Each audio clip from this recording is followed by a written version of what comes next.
Bismillahirrahmanirrahim. Rabbi shrah li sadri wa yassir li amri wal 'uqdatam min lisani yafqahu qawli. Assalamualaikum warahmatullahi wabarakatuh.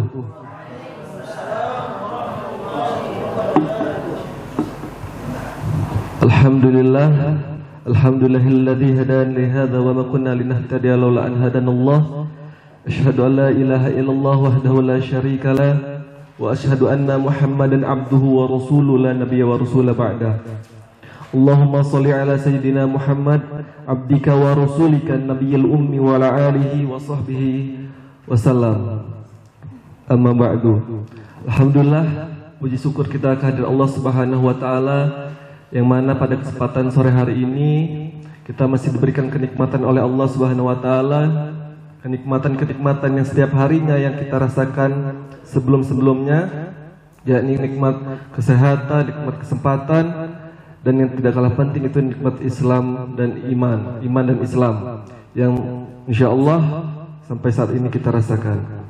Salawat serta salam tak lupa kita sanjung agungkan kepada suri tauladan terbaik umat manusia, yakni Habibana wa Nabiyana wa Maulana Muhammad sallallahu alaihi wasallam. Semoga kita yang menjalankan sunnah-sunnahnya, yang meneruskan risalah-risalahnya, mendapatkan syafaatnya di yaumil kiamat dan diberikan syafaat dari beliau sallallahu alaihi wasallam. Alhamdulillah, pada sore hari ini kita mengajarkan kembali kajian rutin, kajian guru yang disampaikan oleh saya langsung. Ini bukan berarti saya menggurui ustazah sekalian, tetapi kita berbagi ilmu, sharing, dan pastinya akan banyak kekurangan-kekurangan yang akan disampaikan. Mohon untuk dikoreksi dan disempurnakan kita bersama. Baik, sebelum kita masuki ke biografi, ke kalimat awal, saya ingin menyampaikan beberapa kalimat atau beberapa patah kata dulu di slide PPT yang saya buat tadi malam ini. Ya, kemarin lah ya. Hari ini kita akan belajar dengan senyuman. Jadi tinggalkan kenangan pahit di luar ruangan dan mari kita ciptakan kenangan baru yang menyenangkan. Pada presentasi kali ini kita akan mendapatkan pelajaran yang lebih berarti daripada menunggu dia yang tidak pasti. Baik. Untuk yang pertama, biografi dan pemikiran Muhammad Abduh. Muhammad Abduh lahir pada tanggal 1849 dan wafat pada tahun 1905. Adalah seorang pembaharu dan ulama Islam yang berpengaruh. Ia menganjurkan modernisasi pemikiran Islam, menekankan pentingnya akal dan penafsiran independen terhadap teks-teks agama. Gagasan Abduh memiliki dampak signifikan pada landscape intelektual dan sosial dunia muslim. Selanjutnya, latar belakang kehidupan Muhammad Abduh. Kelahiran dan masa kecilnya Muhammad Abduh ini lahir di Mesir pada tahun 1849. Ia dibesarkan dalam keluarga petani yang taat beragama, yang menanamkan kepadanya nilai-nilai Islam yang kuat sejak dini. Pendidikan awal Muhammad Abduh yakni mulai menuntut ilmu di Al-Azhar pada usia 13 tahun, mendalami ilmu-ilmu keislaman tradisional. Namun ia kemudian mulai mempertanyakan beberapa doktrin dan praktik tradisional yang dianggapnya kaku. Perjalanan intelektual Muhammad Abduh. Awal karir akademik Muhammad Abduh memulai perjalanan intelektualnya dengan menuntut ilmu di Al-Azhar, di mana ia mempelajari ilmu-ilmu keislaman tradisional. Yang kedua, krisis keberagaman. Namun ia kemudian mulai mempertanyakan beberapa doktrin dan praktik tradisional yang dianggapnya kaku dan tidak sesuai dengan prinsip-prinsip Islam yang sejati. Yang ketiga, reformasi pemikiran. Melalui pergumulan intelektual yang mendalam, Muhammad Abduh akhirnya mengembangkan pemikiran reformasi yang menekankan pentingnya rasionalitas dan interpretasi bebas terhadap teks-teks keagamaan. Keempat, pengaruh yang luas. Pemikiran Muhammad Abduh kemudian memiliki pengaruh yang luas di dunia muslim, menjadi landasan bagi gerakan pembaharuan Islam di abad ke-20.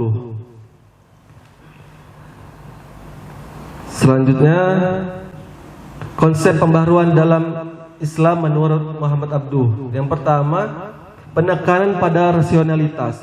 Muhammad Abduh menekankan bahwa pentingnya akal atau rasionalitas dalam memahami dan menjalankan ajaran Islam.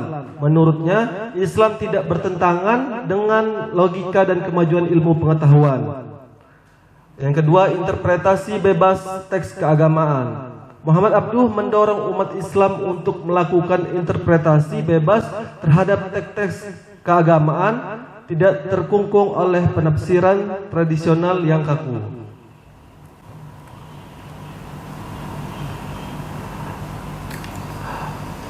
Selanjutnya, pandangan Muhammad Abduh tentang pendidikan. Pandangan Muhammad Abduh tentang pendidikan yakni yang pertama, reformasi sistem pendidikan. Abduh menekankan perlunya reformasi sistem pendidikan Islam, menggabungkan ilmu-ilmu agama dengan ilmu-ilmu modern untuk menghasilkan lulusan-lulusan yang mampu berpikir kritis dan beradaptasi dengan perkembangan zaman. Terus yang kedua, keseimbangan ilmu dan iman. Ia meyakini bahwa pendidikan harus menyeimbangkan antara pengembangan ilmu pengetahuan dan penguatan iman agar tercipta generasi muslim yang terpelajar dan tetap berpegang pada ajaran Islam. Selanjutnya, kontribusi Muhammad Abduh terhadap perkembangan pemikiran Islam. Yang pertama, pembaharuan metode tafsir. Muhammad Abduh menekankan pentingnya interpretasi teks keagamaan berdasarkan prinsip rasionalitas dan kesesuaian dengan semangat zaman, menjauhkan dari dogmatisme dan taklid buta. Yang kedua, reinterpretasi syariat, menawarkan pendekatan baru dalam memahami dan menerapkan hukum Islam dengan lebih menekankan aspek tujuan dan kemaslahatan umum.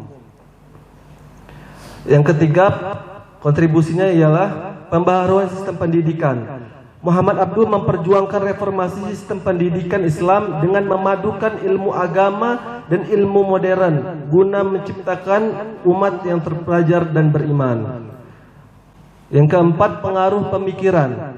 Gagasan-gagasan Muhammad Abduh menjadi landasan bagi gerakan pembaharuan Islam di abad ke-20 dan mempengaruhi banyak pemikir muslim terkemuka.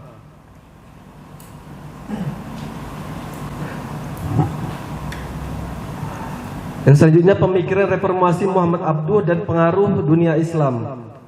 Nah, pemikiran reformasi Muhammad Abduh dan pengaruh di dunia Islam yang berada di Mesir, yakni Muhammad Abduh mempelopori gerakan pembaharuan pemikiran Islam di Mesir, menekankan rasionalitas dan penafsiran independen terhadap ajaran agama. Di India, pemikiran reformis Abduh juga sampai ke India, menginspirasi sarjana Islam seperti Muhammad Iqbal untuk melakukan pembaharuan. Di Suriah, pemikiran reformasi Muhammad Abduh, yakni gagasan Abduh tentang pembaharuan Islam menyebar ke Suriah, mempengaruhi cendekiawan Muslim seperti Rashid Ridho. Nah, di Indonesia, pemikiran Abduh diadopsi oleh organisasi-organisasi Islam di Indonesia seperti Muhammadiyah yang memperjuangkan reformasi Islam.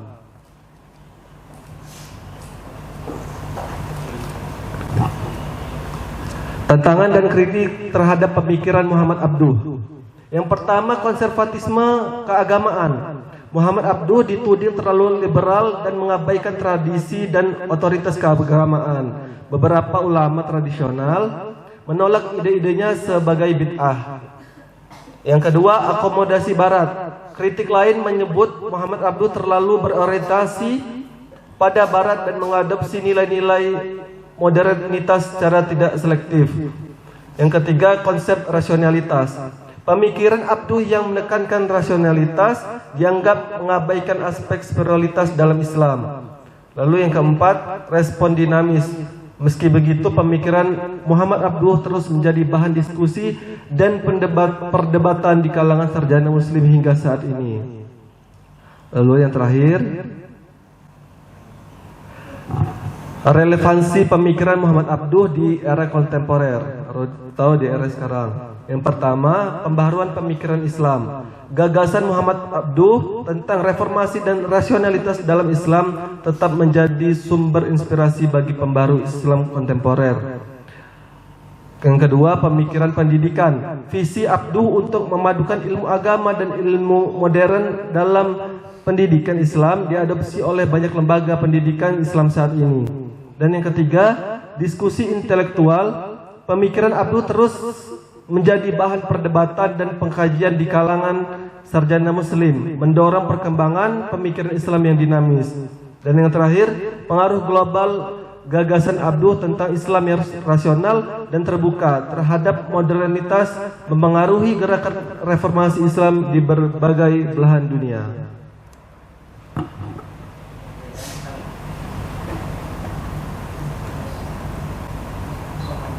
Udah.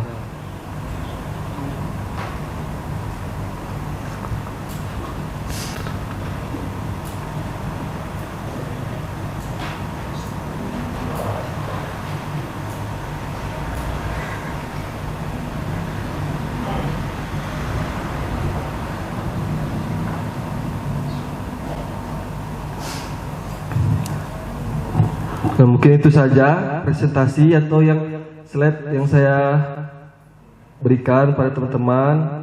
Jadi sekarang untuk membuka ruang diskusi kita bersama. Sumbernya ada nggak? Oh, Mi? Sumbernya? Slide, sumber di slide-nya ada? Nggak ada. Nanti tambahin ya? Iya, itu ditambahin.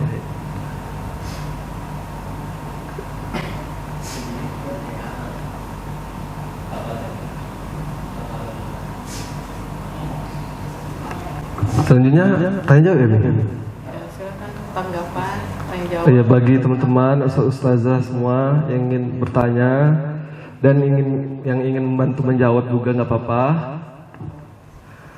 dipersilakan. Ustazah Atta nih.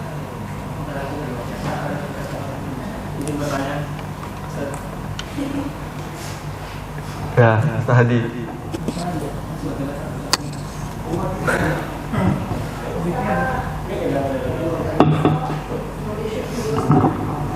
Baik, selanjutnya sesi tanya jawab. Siapa yang mau bertanya? Oke, silakan.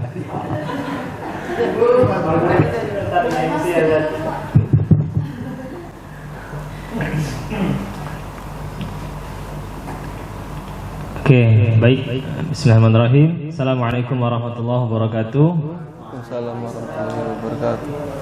Izin bertanya kepada Ustaz Anam selaku pemateri pada hari ini.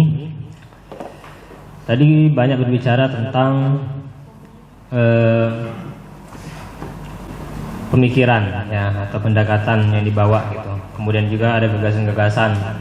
Nah, pertanyaannya adalah pendekatan seperti apa? Ya, di slide tadi ditampilkan pendekatan seperti apa dan apakah perbedaannya dengan pendekatan sebelumnya? Nah, tadi kan dikatakan bahwasanya Muhammad Abduh ini membawa pendekatan baru dalam pemikirannya. Nah, ini seperti apa gitu pendekatannya ia bawakan, kemudian mengapa dia ini bawa pemikiran baru ini, kenapa gitu? Apa perbedaan dengan sebelumnya? Gitu. Yang kedua,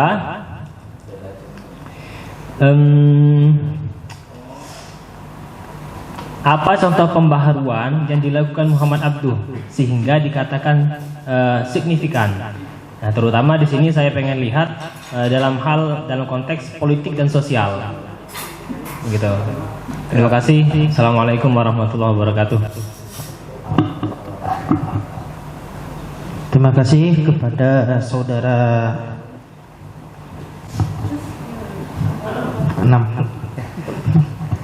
atas pertanyaannya. Oke, bisa dijawab langsung ya. Bisa disingkatin nggak sama moderator pertanyaannya? Kesimpulan dari pertanyaannya itu.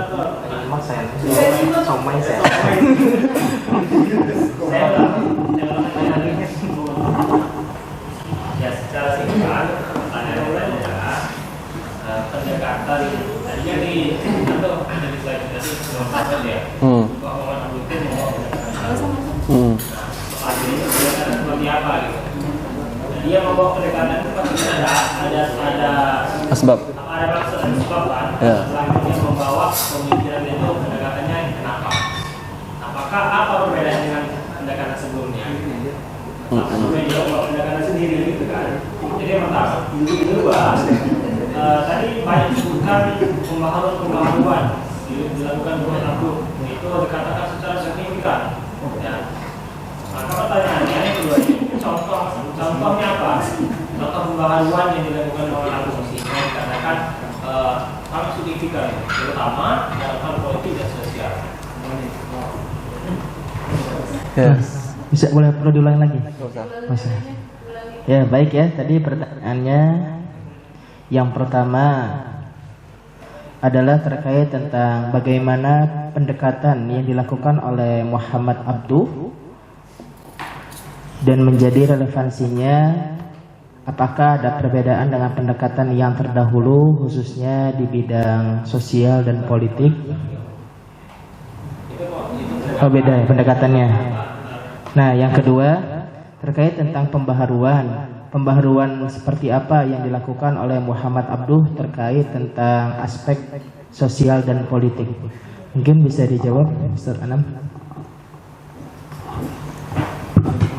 Bismillahirrahmanirrahim. Jadi pendekatan yang dilakukan oleh Muhammad Abduh tadi itu ada 4 poin. Di slide kayaknya nggak ada ya. Yang pertama itu reformasi pemikiran Islam. Nah, jadi Muhammad Abduh ini berupaya untuk menghidupkan kembali pemikiran Islam yang rasional dan progresif gitu.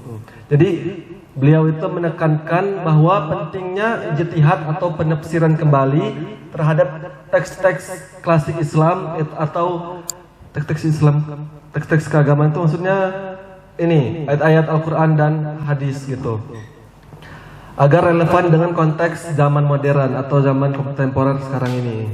Terus yang kedua itu, poin yang kedua itu pentingnya pendekatan melalui pentingnya ilmu pengetahuan dan rasionalitas. Nah, Muhammad Abduh ini mendorong umat Islam untuk mengembangkan ilmu pengetahuannya baik dalam bidang agama maupun bidang sains.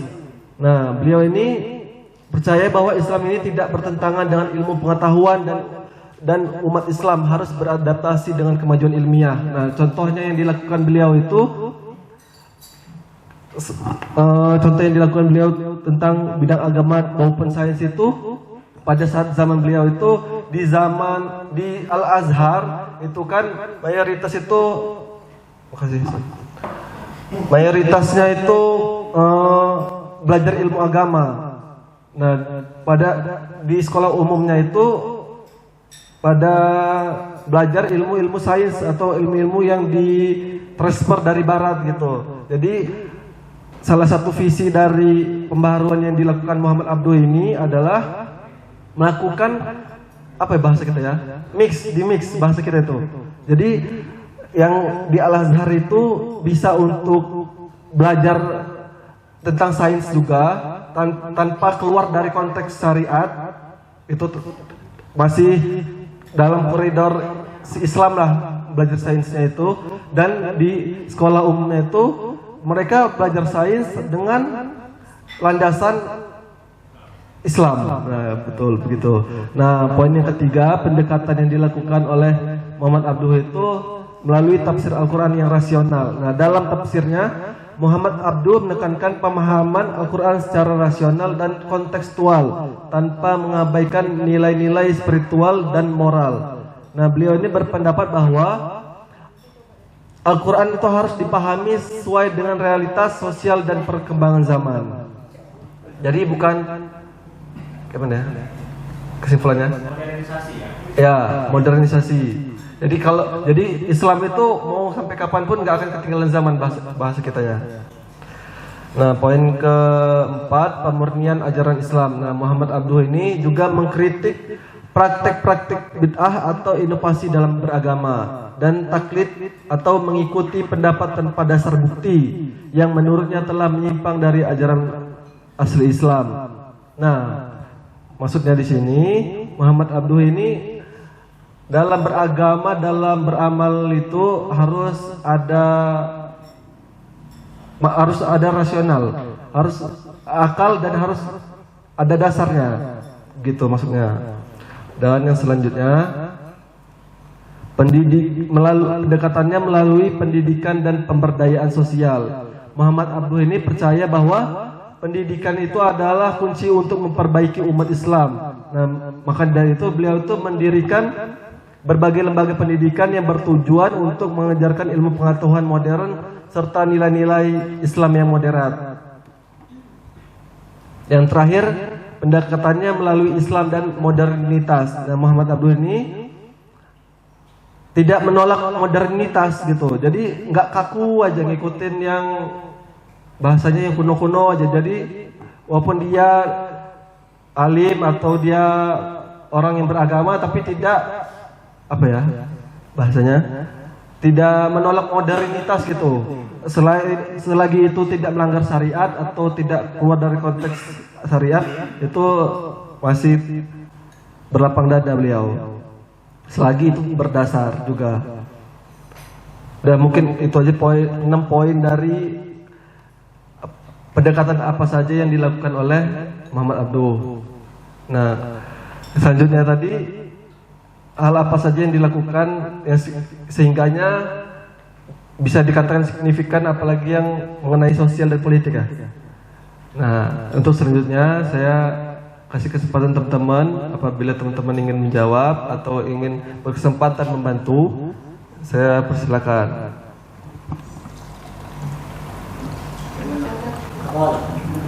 Ya, Ustaz Safi.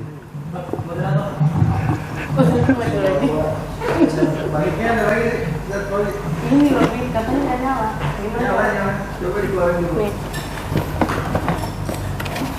Ini gimana? Oh, ya. Pakai ini.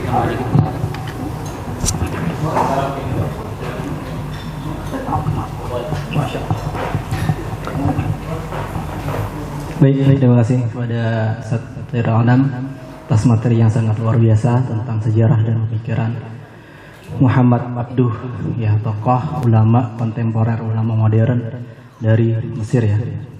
Ya, perlu diketahui juga, mungkin ini saya bukan nanya ya Om ya.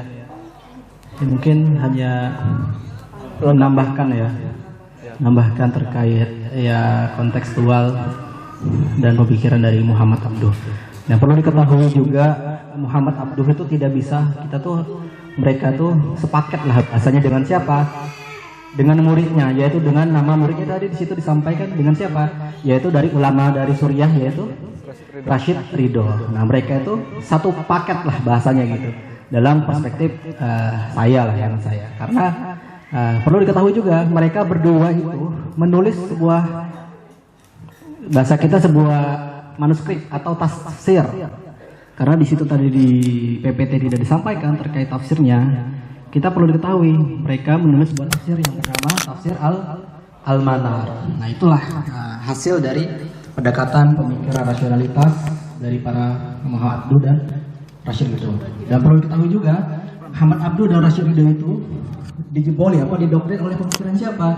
Oleh ulama yang benar-benar kontemporer juga, yaitu Jamaluddin Afghani ya. Afgan ya. Nah, di Jamaluddin Al-Afghani gitu. Dan kalau di Indonesia pemikiran Ahmad Abduh.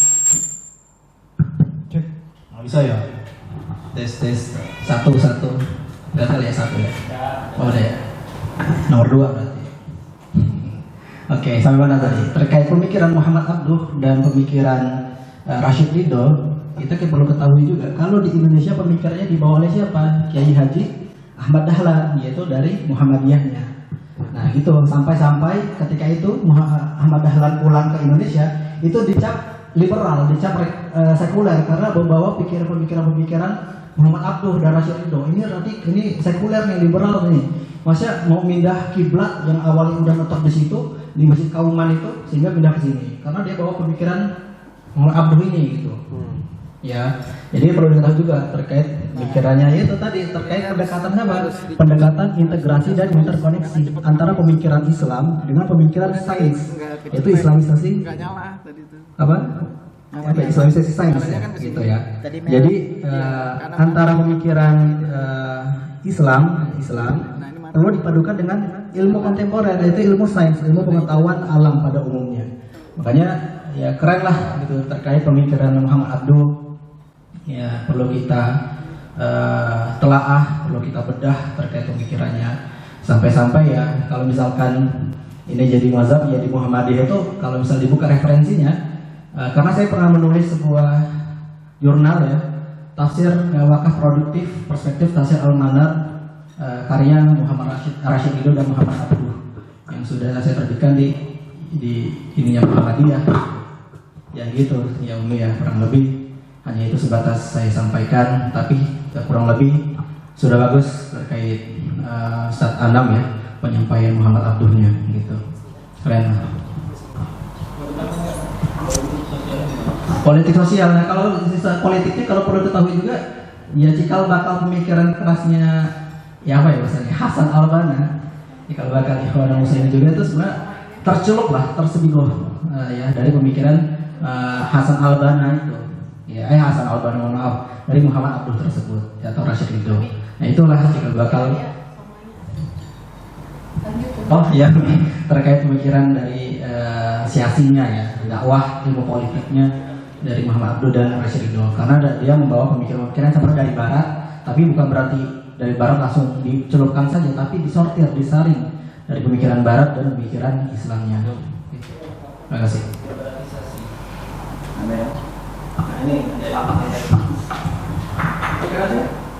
Oke. Izin ya. Assalamualaikum warahmatullahi wabarakatuh. Waalaikumsalam. Bukan menanya, tapi mungkin sedikit memberikan masukan ya, atau mengkritisi.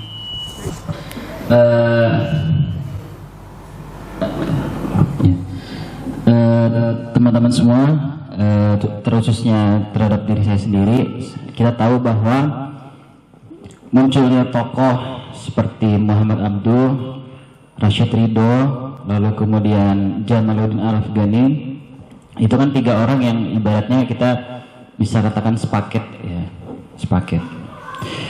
Tapi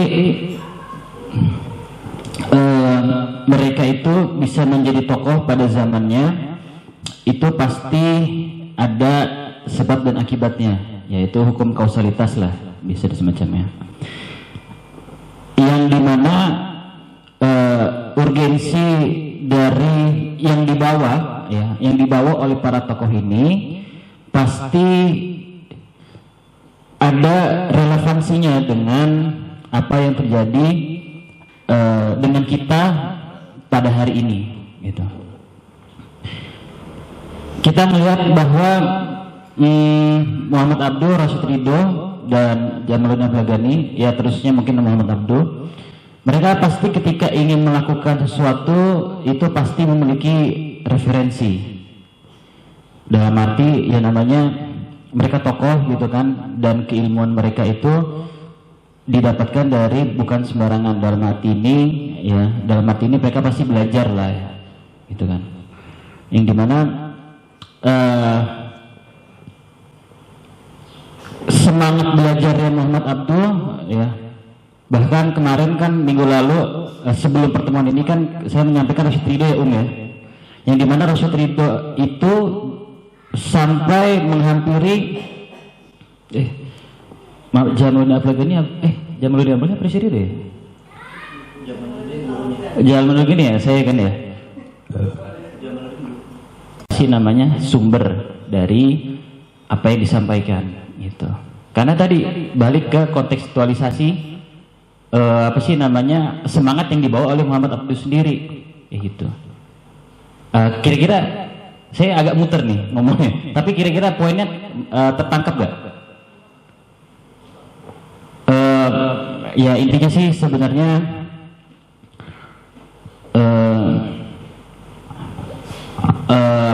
masukannya mungkin untuk kita semua, ya mungkin lebih diperkuat lagi literasinya, ya ketika menyampaikan argumen, ya gak cuma ketika mengisi ataupun ya ketika menyampaikan argumen itu juga ada data ataupun ya misalkan menyampaikan menurut artikel misalkan atau menurut pendapat ini dan semacamnya kayak gitu kan, itu akan lebih mengena gitu, karena bisa jadi apa yang kita khawatirkan ternyata nggak terjadi gitu misalkan gitu. Ya intinya sih balik ke literasi itu sendiri, gitu aja sih, kayaknya muter-muter saya. Terima kasih. Assalamualaikum warahmatullahi wabarakatuh. Saya boleh nambah sedikit gak? Ada kata-kata dari Muhammad Abduh ya, yang mungkin kalian pernah dengar lah gitu. Mungkin ya, atau Ustaz ya, terkait saya pergi ke negara barat, tetapi saya tidak menemukan Muslim, tapi saya menemukan Islam. Dan saya pergi negara Arab, saya menemukan menemukan Muslim, tetapi saya tidak menemukan Islam. Tahu gak maksudnya apa? Dicari tahu sendiri aja ya. Oke, itu aja.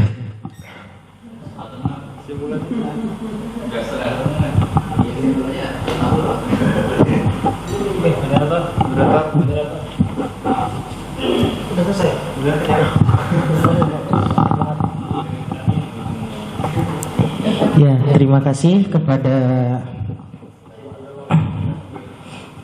Ustadz Syafri dan Ustadz Akbar yang sudah menambahkan ya. Dari akhwat bagaimana? Belum ada ini dari akhwat. Ya Ustazah. Tadi Ustazah Marta sudah angkat tangan ya? Tapi salah ya. Ayo boleh Ustazah Marta. Tafadhol.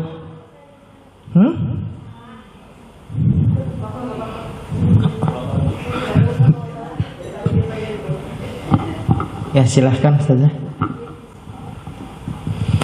Baik, bismillah. Pertama, terima kasih banyak Ustadz Anam sudah menyampaikan materi yang luar biasa, membuka pikiran saya untuk bertanya. Tapi seandainya pertanyaan saya ini salah, mohon diluruskan. Seandainya benar, silakan dijawab Ustadz.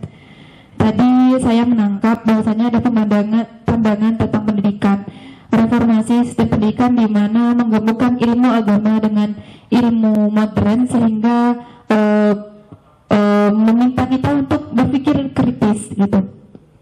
Dan kalau kita gambarkan di zaman sekarang Ustaz, bagaimana sih caranya antara agama dan modern itu kita satukan gitu. Terus apakah bisa mendorong seseorang itu berpikir kritis gitu Ustaz di zaman sekarang gitu. Terus adanya keseimbangan antara ilmu dan iman. Nah, bagaimana Ustadz cara keseimbangan kan? Ya, bagaimana Ustadz cara menyeimbangkan ilmu dan iman tersebut di zaman sekarang Ustadz? Kan kebanyakan kita gambarkan di muda-muda sekarang Ustadz. Mungkin ada di luar sana yang ilmunya tinggi tapi imannya agak menurun gitu. Tapi bagaimana cara menyeimbangkan antara ilmu dan iman di zaman sekarang Ustadz? Berarti ada dua Ustadz. Bagaimana mengimbangkan antara ilmu agama dan modern tersebut sehingga kita bisa berpikiran kritis di zaman sekarang. Kita menggambarkan pandangan Muhammad Abduh itu di zaman sekarang. Yang kedua, bagaimana cara mengembangkan ilmu dan iman di zaman sekarang juga Ustadz. Kan bisa kita ketahui zaman sekarang itu cukup menurun ya Ustadz keimanannya. Dan bagaimana caranya Ustadz? Seandainya pertanyaan saya ini salah, silakan diluruskan. Kalau seandainya benar, silakan jawab Ustadz.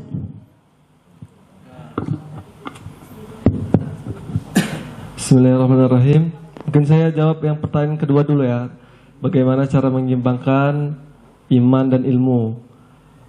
Sedangkan ilmu yang saya punya dan sependek pengetahuan saya, yang pertama itu ketika kita mencari ilmu itu apa niat kita? Niatnya dulu. Ketika kita menuntut ilmu, ketika kita bermajelis ilmu itu apa dulu yang kita niatkan itu? Pastinya untuk menyimbangkannya itu kita harus meluruskan niatnya dulu. Niatnya itu yang pertama untuk meraih ridha Allah, yang pastinya. Terus juga niatnya pastinya yang ikhlas, dan niatnya pasti dengan bermajelis ilmu ini, dengan kita berbagi pengetahuan ini, kita berharap untuk menjadi wasilah kita, mempermudah kita untuk belajar ilmu agama sehingganya kita dapat beramal dan pada akhirnya kita bersama-sama dalam surga, kan gitu. Dan yang kedua itu menuntut ilmu itu dengan tujuan meningkatkan iman gitu. Jadi ketika kita bagaimana kita menyelaraskan dan menyeimbangkan iman dan ilmu. Nah, itu menuntut ilmu itu dengan tujuan meningkatkan iman. Jadi kalau dengan ilmu itu kita misalkan tahu IT tapi niat kita untuk ngehack lembaga tertentu atau instansi tertentu, nah itu kan berarti niatnya sudah melenceng, bukan niat yang baik gitu.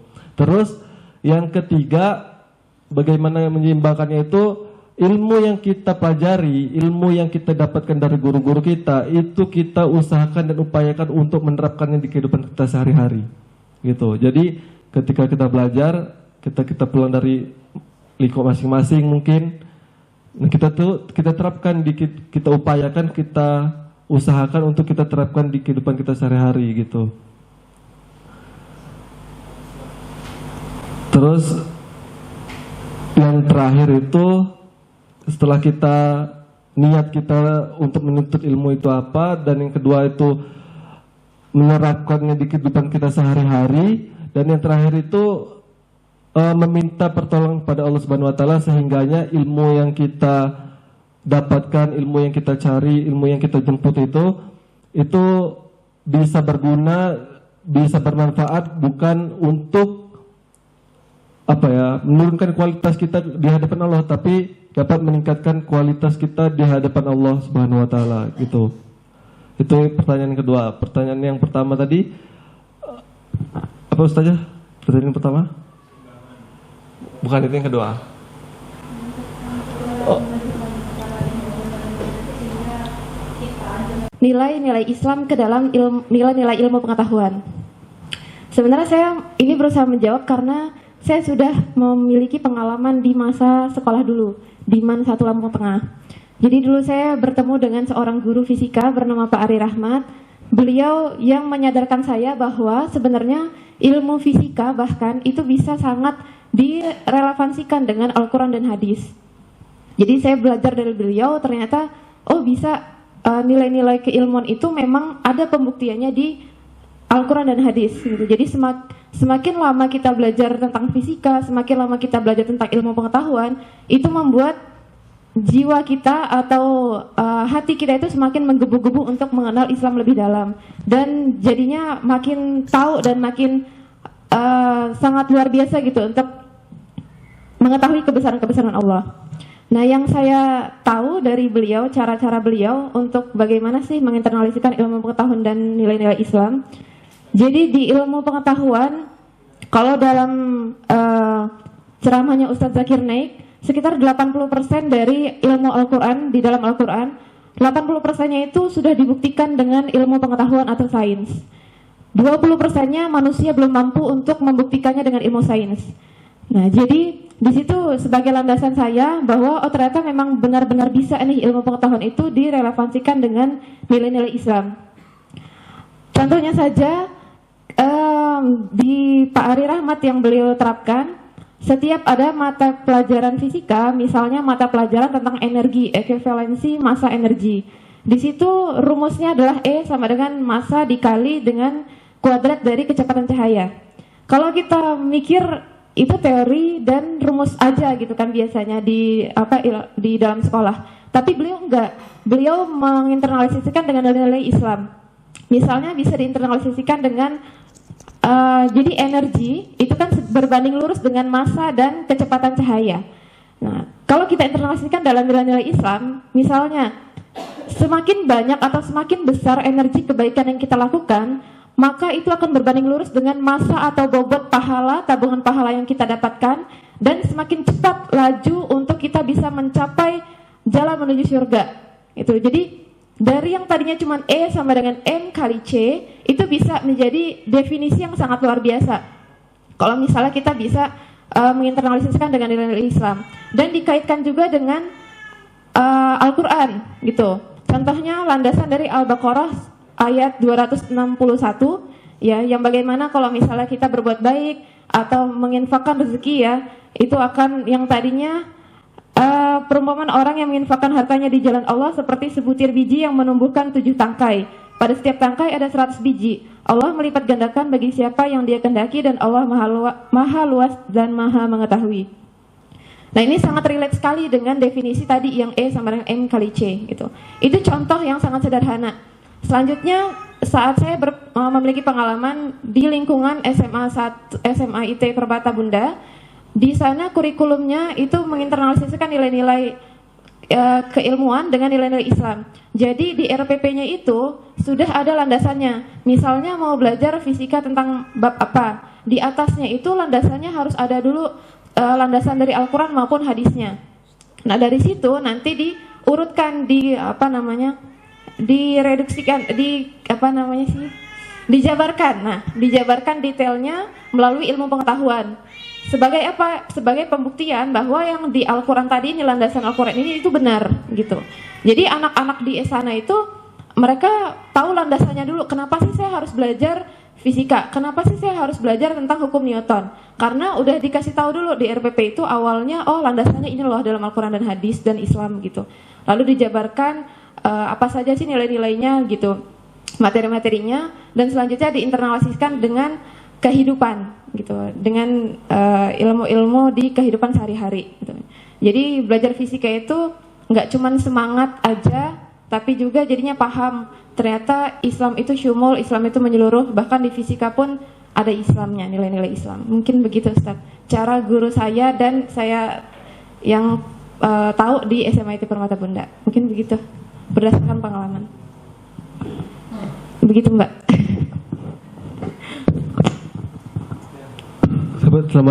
Siapa namanya tadi Mbak? Fitria. Ya, saya ucapkan jazakallah khair pada Mbak Fitria yang telah membantu menjawab atau menanggapi dari pertanyaan Ustazah Marta. Mungkin ada yang ingin menambahkan atau ingin menanggapi lagi terkait pertanyaan yang disampaikan oleh Ustazah Marta? Ya, Ustaz.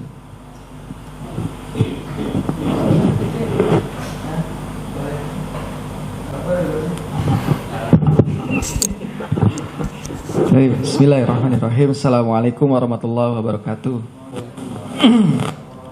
Ya, alhamdulillah cukup baik pemaparan dari Ustadz Anam dan juga teman-teman semua ya, baik yang bertanya maupun yang menanggapi. Intinya saya tadi barusan share di grup ya, ada jurnal tentang atau artikel ya tentang pemikiran Muhammad Abduh berkaitan dengan pendidikan. Karena memang core kita di sini mayoritas pendidikan, artinya walaupun bukan sebagai guru formal, ada juga yang menjadi kepala sekolah juga sudah ada, yang guru juga ada, gitu banyak, dan yang belajar jadi dosen juga ada, ya. Ya. Artinya pemikiran Muhammad ini bisa jadi relevan buat kita semua, khususnya dalam lingkup bidang pendidikan. Adanya banyak pembaharu tadi juga sudah dibahas oleh Ustadz Anam, pembaharuan yang beliau lakukan mengenai pendidikan. Artinya memang dalam kondisi beliau lahir sekitar tahun 1845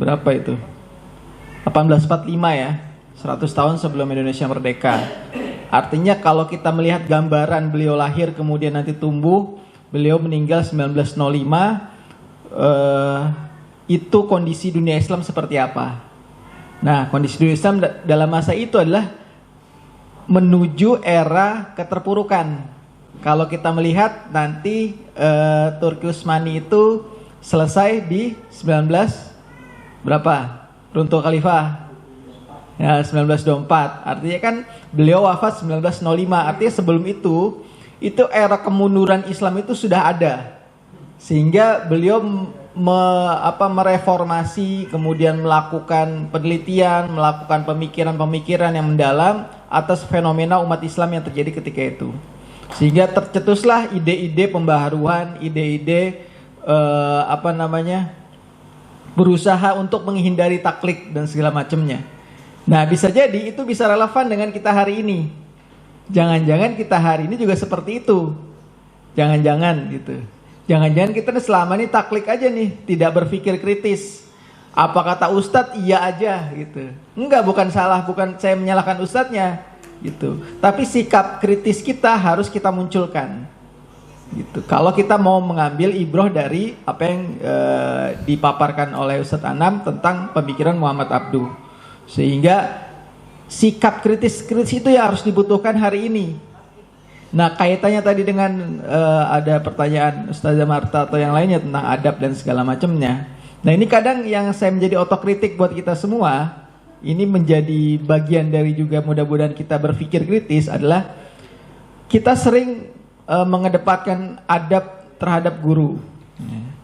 Memang guru itu mulia, jelas mulia. Namun jangan sampai ketika guru itu melakukan kesalahan, ini contoh ya, ketika guru itu melakukan kesalahan maka sikap kritis kita hilang. Ya pokoknya apa kata guru saya nurut aja lah, pokoknya selamat lah yang penting. Nah itu bisa jadi itu sesuatu yang membuat kemunduran kita hari ini, bahwa sikap kritis kita hilang. Kenapa? Karena ketika seseorang itu melakukan kesalahan, bukan hanya dia yang salah, bisa jadi ketika guru itu salah, maka muridnya menjadi salah, umat menjadi salah, dan jangan-jangan jadi salah langkah semua. Sehingga dibutuhkanlah sikap kekritisan yang menurut Muhammad Abduh di situ. Seperti itu. Sehingga adab kita terhadap guru tidak boleh di atas adab kita terhadap ilmu. Karena ilmu itu nur, ya, kebenaran. Tentunya ilmu dengan terminologi yang sesuai dengan Islam. Iqra bismi rabbikal ladzi khalaq, seperti itu. Nah, yang kedua dari artikel yang tadi saya share ya, kesimpulannya adalah bagaimana pembaharuan sistem pendidikan yang beliau lakukan sehingga berusaha untuk memisahkan atau menyatukan yang tadinya itu dikotomi. Saya mau belajarnya ilmu fikih aja lah, malas belajar ilmu fisika gitu. Saya mau belajar ilmu sirah aja lah, nggak mau saya belajar matematika. Nah itu kan dikotomi. Kenapa? Ilmu fisika nggak dibawa mati gitu.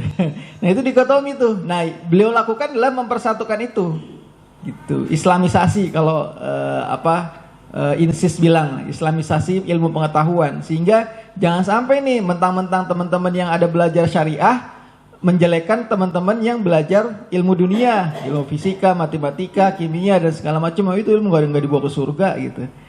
Ya justru dengan semua ilmu itu, ya, baik itu yang sifatnya dunia ataupun sifatnya syariat, ya, itu harus mendekatkan diri kita kepada Allah Subhanahu Wa Taala.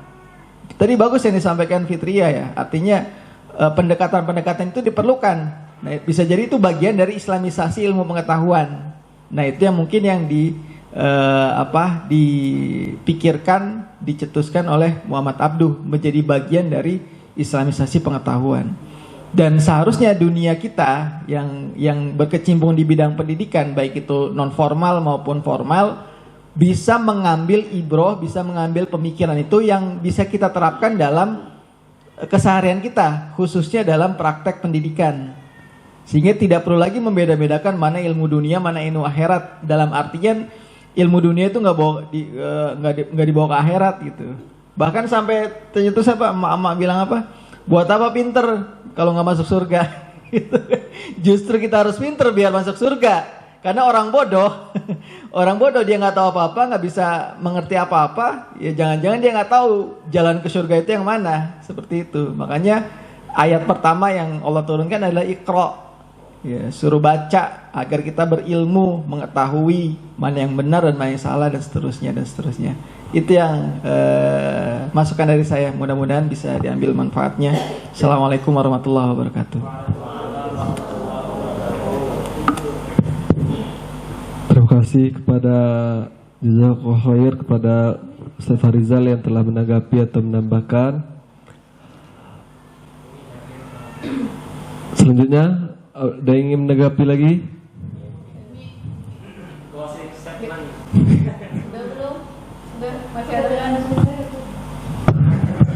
Ada lagi nggak? Masih. Ini pertanyaan Ustazah Marta mantap nih ya. Nggak salah, maksudnya benar. Luar biasa. Udah jauh pertanyaannya, insyaallah. Itu seru ini. Baik, bismillahirrahmanirrahim. Seperti biasa, penutup ya. Penutup ya. Kalau mau ada yang nambahin silakan. Sambil dinikmati somainya. Jazakallah khairan kasiran kepada Ustadz Anam yang sudah sangat baik insyaallah menyampaikan. Mohon nanti tinggal ditambahkan ini ya, sumber yang dipakai gitu. Nanti di-share di grup ya. Pada dasar sedikit saja karena sudah banyak sama Ustadz yang mau Umi sampaikan sudah tersampaikan sama Ustadz.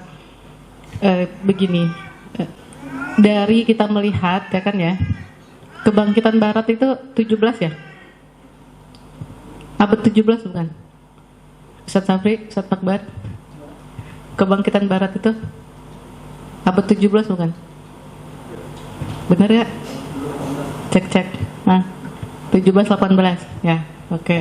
Artinya kan betul, artinya merespon modern itu lahir sekitar abad 17 begitu. Sebenarnya untuk sampai detik ini peradaban modern itu sudah mencapai ke ujungnya postmodern kayak gitu. Sebenarnya sudah di penghujungnya begitu. Di mana Barat itu udah kebingungan sendiri dengan peradabannya begitu sebenarnya. Nah, alangkah sebenarnya sudah panjang kan perjalanannya, perjalanan kemunduran kita ini, kemunduran umat Islam ini. Kita ini mewarisi kemunduran, begitu. Nah, makanya kita mengkaji pemikiran ini bagaimana kita berkontribusi sekecil apapun itu terhadap kebangkitan, gitu, kebangkitan Islam. Nah, perjalanannya sudah dari ratusan tahun yang lalu, gitu. Kemundurannya itu sudah ratusan yang lalu, begitu. Jadi kalau kita menyimak pemikirannya Muhammad Abduh yang kemarin juga Rashid Ridho Jamaluddin Al-Afghani itu sangat relevan. Kemudian Hasan Al-Banna ya masih sangat relevan pemikirannya untuk diterapkan hari ini. Dan berita buruknya nih ya. Berita buruknya adalah yang memang belum terjawab gitu. Yang ditanyakan sama Ustazah Marta itu sebenarnya belum terjawab. Dan ini PR terbesarnya adalah Muslim hari ini sangat membutuhkan ilmuwan Muslim, gitu, ilmuwan Muslim. Apa ininya tujuannya? Yaitu menghasilkan metode-metode yang baru, begitu.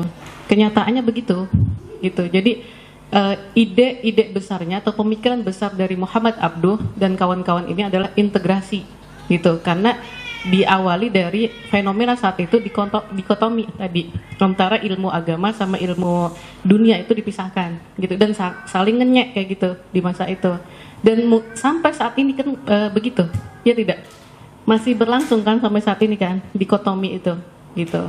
Nah ini persoalannya jadi bukan persoalan hari ini jadi sudah ratusan tahun yang lalu begitu dan ini PR terbesarnya adalah umat Muslim itu sangat membutuhkan lahirnya para ilmuwan. Para ilmuwan itu tadi lahir dari orang yang mau ikro, baca, kemampuan literasinya baik kayak gitu.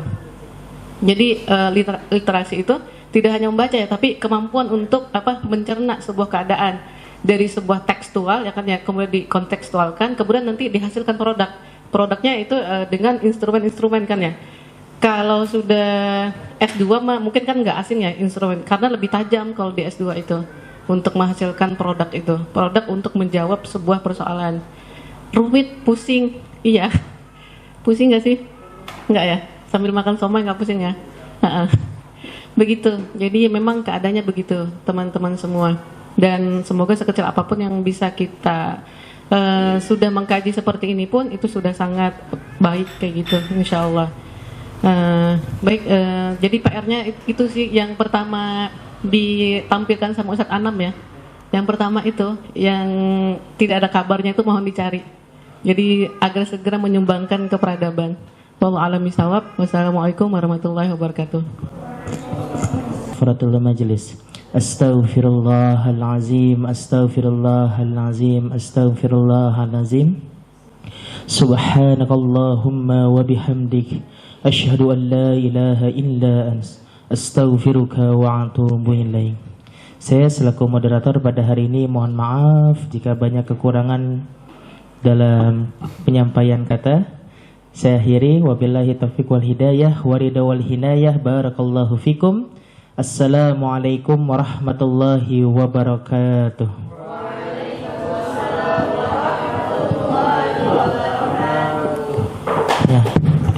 Ya, aplaus untuk kita semua.